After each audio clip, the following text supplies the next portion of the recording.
இந்திய சபையில் சந்திரராய் அமர்ந்திருக்கும் நடுவர் அவர்களுக்கும் நாங்கள் தாய்ப்பால் மணந்தவிடம் தஞ்சம் புகுந்த பின் அறிவுப்பாலூட்டிய ஆசிரியர் பெருமக்களுக்கும் மல்லிகை பூவை போல புன்னகை செய்யும் மாணவ கண்மணிகளுக்கும் இந்த மீராவின் முத்தான முதல் கண் வணக்கத்தை குறிவிட ஆரம்பிக்கின்றேன்.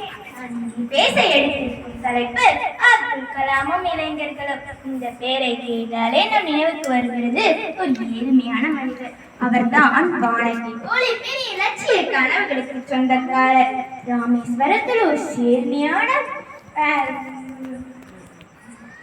ராமேஸ்வரத்தில் ஒரு ஏழ்மையான குடும்பத்திற்கு பிறந்து இந்தியாவின் ஜனாதிபதியாக உயர்ந்த APJ அப்துல் கலாம் ஐயா அவர்கள். அவர் பிறந்தது ஏழ்மையாக இருந்தாலும் அவர் இறந்தது ஒரு சரித்திரமாக இருக்கிறது நமக்கெல்லாம். கஷ்டம் வரும்போது கண்ணை மூடாதே, உன்னை அழைத்துவிடும். கண்ணை திறந்து வாரதை நீ வென்று விடலாம். வாழ்க்கை என்பது ஒரு போராட்டம். வெற்றி காருங்கள். ஒரு துன்பம் தாங்கிக் கொள்ளுங்கள். ஒரு கஷ்டம் ஏற்றுக்கொள்ளுங்கள். ஒரு முறை வந்தால் கனவு, இருமுறை வந்தால் ஆசை, பல முறை வந்தால் லட்சியம் என்றால் ஏவுகணை மனிதர். சாதனையால் சாவுதலை வென்றெடுத்தவன். ஏவினான் வினையை விண்ணில், இளைஞர்களே எழுது என்று கூவினான் பிறந்த மண்ணில். கொள்கையை வாழ்ந்து காட்டி தூவினான் மேதையின் விதைகள் தம்மை. என்னமாயம் துளிர்த்தது கால் தேசம். மாணவர்களே கேளுங்கள், நம் கலாம் ஐயா சொன்னபடி வாழுங்கள்.